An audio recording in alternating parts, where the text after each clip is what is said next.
Hi students, welcome to our channel Achieve Excellence in Commerce by Mansi Zaveri. So previous video में हमने asset side पूरा सीख लिया था. आई होप कि आपको पूरा लर्न हो गया है एसेट साइड. सो आज हम इलस्ट्रेशन नंबर 6 से स्टार्ट करने वाले हैं. ये जो सम है मेनली एग्जाम में नहीं आते हैं, आपको पता ही है, पर ये करना जरूरी होता है क्योंकि आपको बेसिक आइडिया आ जाएगा कि कौन से हेडिंग में क्या लिखना है, मेन हेडिंग में क्या आएगा, सब हेडिंग क्या आएगा, वो आपको क्लियरली समझ में आ जाएगी ताकि आपकी 11 मार्क्स के जो सम है उसमें मिस्टेक ना हो. तो ये वाले सम जो है उसको स्किप नहीं करना है, एक एक बार कैलकुलेट कर लेना और प्रैक्टिस जो है वो 11 मार्क्स के सम की ही करनी है. तो ये सिखाने के लिए मैं आपको सिखा रही हूँ ताकि आपको मिस्टेक ना हो. तो ये सिर्फ एसेट साइड के लिए है. तो कीज आपको पता ही है. सबसे पहले यहाँ पे मैं लिख लेती हूँ एन एंड सी. हमने प्रीवियस वीडियो में की सीखी थी. और यहाँ पे FNLOCITCSO ये हमारी की है, ये आपको पता ही है. ये एन एंड सी जो है ये हमारे मेन हेडिंग में जाएंगे और बाकी के जो यहाँ पे हेडिंग है वो सब हेडिंग में जाएंगे. ये आपको पता है, हमने प्रीवियस पार्ट में सीख लिया है. तो ये पहले लिख लेंगे ताकि सम थोड़ा इजी हो जाए हमारे लिए. तो सबसे पहले लैंड बिल्डिंग है. तो यहाँ पे बैलेंस शीट का मेन हेडिंग हमने लिख ही लिया है. ये पूरा एसेट साइड है तो आपका टाइम भी ज्यादा वेस्ट नहीं होगा, पूरा एसेट ही साइड है, यही सीख रहे हैं हम आज. सो लैंड बिल्डिंग हमारी एसेट है और आपको पता है लैंड एंड बिल्डिंग जो है वो हमारी फिक्स एसेट है. तो फिक्स एसेट का मेन हेडिंग क्या है, करंट या नॉन करंट? नॉन करंट में आएगा, मतलब लॉन्ग टर्म का है. सो मेन हेडिंग उसका क्या हो जाएगा, नॉन करंट असेट. उसमें जो है वो फिक्स असेट में आएगा. और फिक्स असेट में भी दो आते हैं, फिक्स असेट में भी दो आते हैं, हमने कल सीखा था. तो फिक्स असेट में लैंड बिल्डिंग को हम देख सकते हैं ना, तो यहाँ पे क्या लिखेंगे, टेंजिबल. ठीक है, अगर नहीं देख सकते तो इंटेंजिबल में चला जाता. चलो उसके बाद है शेयर ऑफ सब्सिडियरी. तो इसका मतलब क्या है, सब्सिडियरी कंपनी. यहाँ पे छपा नहीं है. शेयर ऑफ सब्सिडरी कंपनी मतलब किसी और की कंपनी के शेयर है. तो आपको पता है ब्रैकेट में कुछ भी नहीं लिखा हो तो वो नॉन करंट इन्वेस्टमेंट में जाएगा. नॉन करंट इन्वेस्टमेंट, इसके ब्रैकेट में कुछ भी नहीं लिखा है, मतलब लॉन्ग टर्म का आपको इसको कंसिडर करना है. ये मैंने आपको प्रीवियस पार्ट में सिखा दिया है ऑलरेडी. तो ये नॉन करंट इन्वेस्टमेंट है तो उसका मेन हेडिंग क्या हो जाएगा, non current asset. So non current asset में नॉन करंट इन्वेस्टमेंट में जाएगा, नॉन करंट इन्वेस्टमेंट. सो आपने किसी और की कंपनी में इन्वेस्ट किया है, ब्रैकेट में कुछ भी नहीं दिया है, तो लॉन्ग टर्म का इन्वेस्टमेंट होगा. डेटर्स के पास से हमें पैसा लेना होता है, सो ट्रेड रिसीवेबल में जाएगा. तो एक साल के अंदर ही ले लेंगे ना, तो ये हमारी करंट एसेट है. सो यहाँ पे हम लिख लेंगे करंट असेट्स और कहाँ पे जाएगा, ट्रेड रिसीवेबल. टी में जाएगा, पैसा लेना है डेटर्स के पास से, so trade receivables. Then closing stock मैंने सिखाया है आपको, इन्वेंटरीज में जाएगा. ठीक है, कल सीखा था हमने. सो यहाँ पे लिख लेंगे करंट एसेट्स, करंट एसेट्स उसमें इन्वेंटरीज. चलो next, short term investment. Short term investment में जाएंगे तो करंट एसेट उसका मेन हेडिंग हो जाएगा, करंट एसेट. उसमें कहाँ पे जाएंगे, शॉर्ट टर्म के है तो शॉर्ट टर्म इन्वेस्टमेंट में जाएंगे. ठीक है, शॉर्ट टर्म इन्वेस्टमेंट मतलब क्या, करंट इन्वेस्टमेंट. तो यहाँ पे क्या करेंगे, करंट इन्वेस्टमेंट. चलो देन बैंक बैलेंस है. तो बैंक बैलेंस जो है वो कैश एंड कैश इक्विवेलेंट जैसा होता है. तो ये कैश एंड कैश इक्विवेलेंट में जाएगा, मतलब सी मतलब क्या, करंट एसेट में जाएगा. आपके पास अगर बैंक बैलेंस है तो हमारी करंट एसेट है. सो करंट एसेट में कहाँ पे जाएगा, कैश एंड कैश इक्विवेलेंट. तो यहाँ पे हम लिख लेंगे cash and cash equivalent. Next goodwill. Goodwill हमारी इंटेंजिबल एसेट है, फिक्स एसेट में जाएगा. तो मेन हेडिंग क्या है, नॉन करंट एसेट. तो यहाँ पे हम लिख लेंगे नॉन करंट एसेट, उसमें फिक्स एसेट और उसमें भी कहाँ पे, फिक्स्ड एसेट में इंटेंजिबल एसेट. गुडविल हमारी इंटेंजिबल एसेट है, इंटेंजिबल में जाएगा. उसके बाद फर्नीचर हमारी फिक्स एसेट है पर वो देख सकते हो तो टेंजिबल है. तो सेम नॉन करंट एसेट मतलब लॉन्ग टर्म के लिए होता है furniture. So non current asset उसमें फिक्स एसेट में ही जाएगा पर वो क्या है, फिक्स एसेट में टेंजिबल में जाएगा. देख सकते हो ना आप उसको. सो टेंजिबल. चलिए उसके बाद आपको नंबर 9 पे दिया है कस्टम डिपॉजिट. तो कस्टम डिपॉजिट कल ही सिखाया था मैंने आपको. ये कस्टम डिपॉजिट जो होता है वो हम लॉन्ग टर्म के लिए एडवांसेस देते हैं. तो यहाँ पे आएगा long term loan and advances में आएगा. तो इसका मेन हेडिंग क्या होगा, इसका नॉन करंट एसेट. तो यहाँ पे हम लिख लेंगे नॉन करंट एसेट, उसमें long term loan and advances. Long term loan and advances. ठीक है, कस्टम डिपॉजिट, हम लॉन्ग टर्म के लिए डिपॉजिट भरते हैं ना, तो इसके लिए long term loan and advances में जाएगा। उसके बाद ट्रेडमार्क आपको पता है फिक्स एसेट है पर वो इंटेंजिबल है, सो यहाँ पे again non current asset, non current asset, उसमें फिक्स एसेट, फिक्स्ड एसेट, और ये जो है उसे हम देख नहीं सकते ट्रेडमार्क, तो कहाँ पे जाएगा, इंटेंजिबल एसेट, तो यहाँ पे हम लिख देंगे इंटेंजिबल। क्लियर, तो ये 10 तक कंप्लीट हो गया है। अभी हम नेक्स्ट पेज पे जाएंगे। चलिए, सो नेक्स्ट पेज हमने ले लिया है, यहाँ पे उसकी साइड पे की लिख लेंगे अगेन ताकि मिस्टेक ना हो। सो एन एंड सी, उसमें F N L O, then C I T C S, so ये की आपको पता ही है। चलिए again, prepaid insurance premium, number 11 से स्टार्ट करें। प्रीपेड इंश्योरेंस प्रीमियम, आपने पहले से इंश्योरेंस प्रीमियम पे कर दिया है तो ऑब्वियसली वो लॉन्ग टर्म का तो होगा नहीं, शॉर्ट टर्म का होगा, तो करंट में जाएगा। ठीक है, प्रीपेड पहले से पे कर दिया है तो ये कोई भी हेडिंग में नहीं जाएगा, लास्ट में जाएगा, अदर में जाएगा। ठीक है, प्रीपेड है तो अदर करंट एसेट है, तो यहाँ पे मेन हेडिंग क्या आएगा, करंट एसेट, उसमें अदर करंट एसेट। चलो देन बिल्स रिसीवेबल, पैसा लेना है मतलब ट्रेड रिसीवेबल, और ये कहाँ पे जाएगा, करंट एसेट है हमारी, क्योंकि 1 साल के अंदर ही पैसा ले लेंगे बिल्स का, 2-3 साल बाद थोड़ी लेंगे। ठीक है, सो बिल्स रिसीवेबल करंट एसेट में जाएगा, और यहाँ पे क्या हेडिंग है उसका, ट्रेड रिसीवेबल्स, यहाँ पे हम लिख लेंगे trade receivables. Next, stores and spare parts, तो ये बहुत ही मैंने अच्छे से सिखाया था आपको प्रीवियस पार्ट में कि स्पेयर पार्ट जो है वो इन्वेंटरीज में ही आते हैं। ठीक है, मिस्टेक नहीं करना है। तो इन्वेंटरीज जो है उसका जो मेन हेडिंग है वो क्या है, सी, सी मतलब क्या, करंट असेट्स, तो यहाँ पे हम लिख लेंगे करंट असेट्स, उसमें इन्वेंटरीज।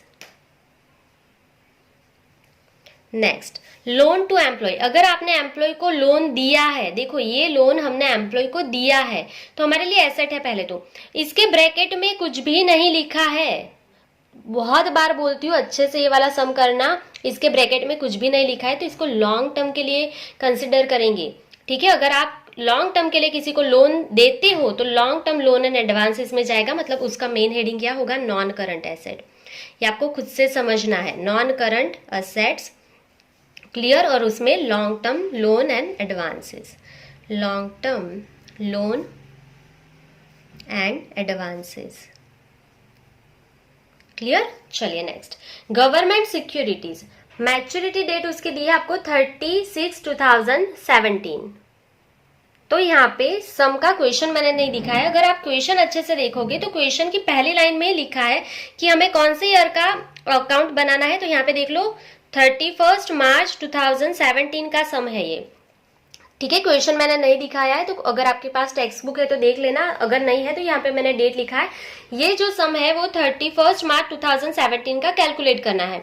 आपने गवर्नमेंट सिक्योरिटीज में इन्वेस्ट किया है और यहाँ पे डेट जो है वो 30/6/2017 को ये पैसा आपको मिल जाएगा इन्वेस्टमेंट। तो देखो यहाँ से मार्च से लेके 6 मंथ तक जाना है, तो ये शॉर्ट टर्म का हुआ, विद इन 1 ईयर है ना, शॉर्ट टर्म का है, तो ये करंट एसेट में जाएगा, ये करंट इन्वेस्टमेंट है क्योंकि ये विद इन 1 ईयर आपको इसका पैसा मिल जाएगा। ये आपको समझ में आ गया होगा कि 3 मंथ के अंदर आपको इन्वेस्टमेंट का पैसा मिल जाने वाला है, तो करंट एसेट है, और इसके लिए ये इन्वेस्टमेंट भी कौन सा होगा, करंट इन्वेस्टमेंट। सो यहाँ पे हम लिख देंगे करंट इन्वेस्टमेंट। चलो ये सिंपल था। उसके बाद प्रीपेड टैक्सेस, अगर आपने पहले से टैक्स पे कर दिए है तो हमारी एसेट है, 1 साल के लिए पे होता है तो करंट एसेट में जाएगा, करंट असेट्स, और यहाँ पे कहीं पे भी नहीं जाएगा, लास्ट में जाएगा अदर में, अदर करंट एसेट। प्रीपेड है तो अदर करंट एसेट। चलिए next, fix deposit with bank, maturity date 31 March 2020। तो देखो अभी मैंने बोला हम कौन से ईयर का सम कैलकुलेट कर रहे हैं, 31 मार्च 2017। फिक्स डिपॉजिट आपने करवाई है, उसका पैसा आपको 2020 में मिलेगा, लॉन्ग टर्म का है ना, 1 साल से ज्यादा का है, तो कुछ भी नहीं सोचना है, यहाँ पे क्या लिख देंगे, नॉन करंट एसेट, और उसमें ये जो इन्वेस्टमेंट है वो कौन सा है, लॉन्ग टर्म का है, मतलब non current investment, non current investment में जाएगा। ये लॉन्ग टर्म के लिए है, ठीक है, 1 साल से ज्यादा का है तो नॉन करंट इन्वेस्टमेंट में जाएगा। उसके बाद लूज टूल आपको पता ही है इन्वेंटरीज में जाएगा, तो यहाँ पे इन्वेंटरीज कौन से हेडिंग में आता है, करंट एसेट और उसमें इन्वेंटरीज। तो ये तो सिंपल था, ये मैंने आपको प्रीवियस पार्ट में अच्छे से समझाया था। चलो उसके बाद लोन टू डायरेक्टर, आपने डायरेक्टर को लोन दिया है पर वो यहाँ पे लिखा है टेम्पररी है, तो ओके टेम्पररी है तो करंट एसेट है, 1 साल के लिए होगा, विद इन 1 ईयर इसका पैसा मिल जाएगा, तो करंट एसेट है। और अगर आपने किसी को पैसा दिया है, ठीक है, शॉर्ट टर्म के लिए टेम्पररी, तो short term loan and advances में जाएगा, short term loan and advances. देखो मैं यहाँ पे अभी ज्यादा कीज वाइज नहीं सिखा रही हूँ, आई थिंक कि आपको समझ में आ गया है, सारे आपने लर्न कर लिए हैं, ये जो सब हेडिंग है इसके लिए ज्यादा नहीं दिखा रही हूँ, ठीक है। चलिए फिर यहाँ पे लास्ट, इन्वेस्टमेंट इन प्रोविडेंट फंड। तो अगर आपने पीएफ में इन्वेस्टमेंट किया है, ब्रैकेट में कुछ भी नहीं लिखा है तो लॉन्ग टर्म कंसिडर करना है। तो ये वाले सम जो होते हैं ना, वो देखो मोस्टली एग्जाम के लिए नहीं होते हैं, पर ये एक बार सीख लेते हो ना तो कभी भी क्या होता है ना कि कुछ 1-2 चीजें बाहर से भी आ गई ना सम में, तो आपको मिस्टेक नहीं होती, आपका कॉन्सेप्ट क्लियर रहता है। तो बहुत से बच्चे क्या करते हैं ना, ये वाले सम स्किप कर देते कि अरे ये तो आने वाला नहीं है क्यों करें, पर ये कर लोगे ना तो कोई भी सम आएगा, टेक्स्ट बुक के मेनली तो टेक्स्ट बुक का ही आता है, पर अगर कुछ 1-2 चीजें थोड़ा बाहर से भी हो गई ना तो आप उसको अच्छे से अटेंड कर पाओगे और राइट कर पाओगे। तो इसके लिए ये सारी चीजें बेसिक होती है जो सीख लेना चाहिए। सो नॉन करंट एसेट है और नॉन करंट इन्वेस्टमेंट में जाएगा, ब्रैकेट में कुछ भी नहीं लिखा है तो हम उसे लॉन्ग टर्म का ही कंसिडर करेंगे। तो ये हो गया आपका इलिस्ट्रेशन नंबर कौन सा था, 6। अभी हम नेक्स्ट क्वेश्चन पे जाएंगे, इलिस्ट्रेशन नंबर 7। चलिए सो अभी मैं कीज नहीं लिख रही हूँ, हम डायरेक्टली इसको सॉल्व करेंगे, आई थिंक आपको समझ में आया है अभी। सो लूज टूल अगेन आपको पता है एसेट है, और लूज टूल जो है वो हमारी इन्वेंटरीज होती है, शॉर्ट टर्म के लिए होता है, सो करंट एसेट में जाएगा और इन्वेंटरीज में। नेक्स्ट, लीज होल्ड एसेट हमारी फिक्स एसेट होती है, लॉन्ग टर्म के लिए होती है, सो नॉन करंट एसेट में जाएगा, सो नॉन करंट एसेट उसमें फिक्स एसेट, और आप जो है वो लीज होल्ड बिल्डिंग को देख सकते हो तो कौन सा जाएगा, टेंजिबल, टेंजिबल, ठीक है। डिबेंचर रिडम्पशन फंड इन्वेस्टमेंट, तो ब्रैकेट में कुछ भी नहीं लिखा है तो आपको रूल पता ही है, नॉन करंट एसेट इसको कंसिडर करना है, ब्रैकेट में कुछ भी नहीं लिखा है तो लॉन्ग टर्म का इन्वेस्टमेंट है ये, ठीक है, लॉन्ग टर्म का इन्वेस्टमेंट मतलब नॉन करंट इन्वेस्टमेंट। तो अभी तो ये समझ में आ ही गया है आपको। नेक्स्ट, इलेक्ट्रिसिटी डिपॉजिट, तो आपको पता है कि आप 1 साल से ज्यादा के लिए डिपॉजिट करोगे तो 1 साल से ज्यादा ही होता है, तो ये नॉन करंट एसेट में आएगा। तो इस अगर आपको ये नहीं पता है तो प्रीवियस पार्ट देख लो, मैंने उसमें अच्छे से एक्सप्लेन किया था, नॉन करंट एसेट में ही आएगा। और ये एडवांस हम पे कर देते तो long term loan and advances में आएगा, long term loan and advances. चलो उसके बाद debentures of other company redeemable during next year. चलो तो वर्ड देखना था, ड्यूरिंग नेक्स्ट ईयर है, अगर ड्यूरिंग है तो करंट एसेट में जाएगा, अगर आफ्टर है तो वो कहाँ नॉन करंट कहलाता है, ये भी मैंने अच्छे से सिखाया है प्रीवियस पार्ट में। अगर ड्यूरिंग है तो आपको करंट ईयर लिखना है, अगर आफ्टर नेक्स्ट ईयर है मतलब 1 साल के बाद है तो वो करंट हो जाता है। अभी के लिए ड्यूरिंग वर्ड लिखा है तो आपको करंट एसेट लिखना है यहाँ पे, ठीक है, तो ये इजी है, करंट एसेट। और डिबेंचर्स ऑफ अदर कंपनी मतलब हमने इन्वेस्ट किया है, शॉर्ट टर्म के लिए इन्वेस्टमेंट है तो करंट इन्वेस्टमेंट। चलिए ये हो गया। उसके बाद नंबर 6, एडवांस गिवन टू क्रेडिटर्स, अगर हमने हमारे सप्लायर, क्रेडिटर मतलब कौन, सप्लायर को एडवांस दिया है तो 1 साल के लिए ही दिया होता है, करंट एसेट में आता है। उसमें वर्ड था एडवांस टू सप्लायर, यहाँ पे वर्ड है एडवांस टू क्रेडिटर्स, तो मिस्टेक मत कर लेना, सेम ही है दोनों। तो ये कहाँ पे जाएगा, short term loan and advances, short term के लिए दिया होता है हमने, short term loan and advances. चलिए सो मिस्टेक मत करना, क्रेडिटर्स मतलब सप्लायर, वो दोनों एक ही है, जो मैंने एसेट वाला सिखाया था ना साइड, उसमें मैंने यहाँ पे सप्लायर लिखा था तो वही है क्रेडिटर्स मतलब सप्लायर। चलिए कॉपीराइट आपको आता है, इंटेंजिबल एसेट है, फिक्स एसेट है मतलब नॉन करंट एसेट है, लॉन्ग टर्म के लिए है। सो नॉन करंट एसेट उसमें फिक्स एसेट, पर फिक्स एसेट में भी कौन सा, टेंजिबल, सॉरी इंटेंजिबल, गुडविल है ना, सॉरी कॉपीराइट है इंटेंजिबल, ठीक है, कॉपीराइट इंटेंजिबल एसेट है हमारी। सो 7 तक ही है यहाँ पे, अभी नेक्स्ट पेज पे जाएंगे। चलिए, नंबर 8 है debenture discount to be written off during next year. Word ही देखना है, ड्यूरिंग नेक्स्ट ईयर मतलब करंट एसेट है, करंट एसेट। अगर ड्यूरिंग नेक्स्ट ईयर है और ये डिबेंचर डिस्काउंट है तो ये अदर करंट एसेट में जाएगा। अगर नेक्स्ट आफ्टर नेक्स्ट ईयर होता तो वो अदर नॉन करंट एसेट में जाता। ये ड्यूरिंग है मतलब अदर करंट एसेट में जाएगा। ये कॉन्सेप्ट मैंने समझाया है, आपने आई होप कि नोट्स बना लिया होगा। जो मैंने एसेट साइड सिखाया था उसका नोट आपने बनाया है, वही लर्न कर लोगे तो सारे हो जाएंगे। Debenture discount to be written off after next year. देखो मैंने अभी बोला ना आफ्टर है तो नॉन करंट में जाएगा, तो यहाँ पे सिर्फ क्या लिख दो, नॉन करंट असेट्स। और ये अदर करंट की जगह पे कहाँ पे जाएगा, अगर आफ्टर है तो अदर नॉन करंट में जाएगा, other non current asset, long term का है इसके लिए। सो दैट्स इट, सिंपल था। Units of mutual fund short term का है, बोल दिया है शॉर्ट टर्म का है मतलब करंट एसेट है, शॉर्ट टर्म का है तो करंट एसेट। और ये कहाँ पे जाएगा, करंट इन्वेस्टमेंट में, शॉर्ट टर्म का है तो करंट इन्वेस्टमेंट। ठीक है, हम इन्वेस्ट करते हैं म्यूचुअल फंड में। Share of other company for long term, long term के लिए आपने किसी और की कंपनी के शेयर लिए हैं तो non current asset, long term का है तो non current asset. And non current investment, long term के लिए आपने इन्वेस्ट किया है मतलब नॉन करंट इन्वेस्टमेंट। चलिए ये कंप्लीट हो गया। वर्क इन प्रोग्रेस, तो ये देखो वर्क इन प्रोग्रेस है तो ये भी इन्वेंटरीज में जाएगा, क्योंकि हमने वहां पे लिखा था ना सेमी फिनिश गुड्स के स्टॉक, फिनिश स्टॉक। ठीक है, तो ये जो है वर्क इन प्रोग्रेस, काम आपका चालू है तो करंट एसेट है ना, 1-2 साल के बाद थोड़ी ना काम करोगे, इसी साल कंप्लीट करोगे तो करंट एसेट में जाएगा। और वर्क इन प्रोग्रेस है वो इन्वेंटरीज में जाएगा। ठीक है, अगर आपका गुड्स जो है वो कंप्लीट हो गया है, प्रोडक्शन हो गया है तो भी इन्वेंटरीज, अगर आधा है तो भी inventories, stock of raw material है तो भी इन्वेंटरीज, ये चीजें आपको पता है। उसके बाद अगर आपके पास व्हीकल है तो फिक्स एसेट है जिसे आप देख सकते हो। ठीक है, लॉन्ग टर्म के लिए होता है तो नॉन करंट एसेट में जाएगा। तो यहाँ पे हम लिख लेंगे नॉन करंट असेट और उसमें फिक्स एसेट। व्हीकल है तो यहाँ पे हम क्या लिखेंगे, फिक्स्ड असेट। और उसमें भी कहाँ पे जाएगा, टेंजिबल, इसको आप देख सकते हो, tangible. Check received from debtors, तो आपको डेटर्स के पास से चेक रिसीव्ड हुआ मतलब पैसा मिला, पैसा मिला तो यहाँ पे क्या लिखेंगे, करंट एसेट, करंट एसेट। और पैसा मिला तो कैश, आपको चेक मिला ना, तो चेक मिला मतलब cash and cash equivalent, cash के जैसा ही है। चलिए next, interest occurred on investment, तो आपको इंटरेस्ट लेना है पर अभी तक मिला नहीं है तो इंटरेस्ट आप इसी साल लोगे, सो करंट एसेट है, लॉन्ग टर्म के लिए नहीं होती है। सो इंटरेस्ट आपको लेना है सो करंट एसेट, और अगर आपको पैसा मिलने वाला है so other current asset.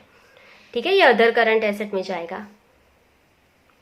Next, computer आपके पास है तो लॉन्ग टर्म के लिए ही है ऑब्वियसली, तो नॉन करंट एसेट है मतलब फिक्स एसेट है हमारी। सो नॉन करंट एसेट में लिखेंगे उसमें फिक्स एसेट, और उसमें भी कहाँ देख सकते हो ना, सो टेंजिबल, सिंपल था। चलिए उसके बाद कंप्यूटर का सॉफ्टवेयर, तो सॉफ्टवेयर तो इंटेंजिबल होता है तो सेम अगेन लॉन्ग टर्म के लिए होता है software, so non current asset में जाएगा। उसमें भी फिक्स एसेट और उसमें भी इंटेंजिबल, सॉफ्टवेयर नहीं देख सकते तो वो इंटेंजिबल है। Clear, number 17। चलिए उसके बाद number 18, rent paid in advance, अगर आपने एडवांस में पे कर दिया है रेंट तो करंट एसेट है आपकी, रेंट तो हर साल हर मंथ पे करना पड़ता है ना, तो करंट एसेट है आपकी। ठीक है, चलो तो रेंट पेड इन एडवांस तो करंट एसेट है आपकी, आपने एडवांस में पे कर दिया है तो ये अदर में जाएगा, अदर करंट एसेट। चलिए ये अदर में क्यों जाएगा, अगर आपने कुछ भी एडवांस में पे कर दिया है मतलब प्रीपेड एक्सपेंसेस है तो वो सारे हमारे करंट एसेट अदर में ही जाते हैं, ये आपको पता है। उसके बाद मशीनरी हमारी फिक्स एसेट है तो यहाँ पे हम लिख लेंगे नॉन करंट एसेट में जाएगा, लॉन्ग टर्म के लिए है। सो नॉन करंट एसेट, उसमें fix asset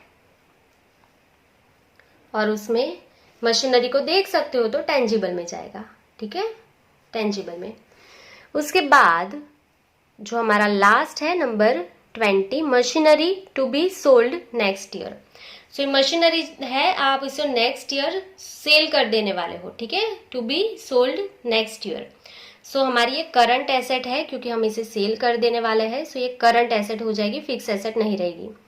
so current asset में अभी ये अदर करंट एसेट में जाएगी, अदर करंट एसेट। ठीक है, ये सेल हो जाने वाली है, इसके लिए अभी हमारी ये फिक्स एसेट नहीं रहेगी।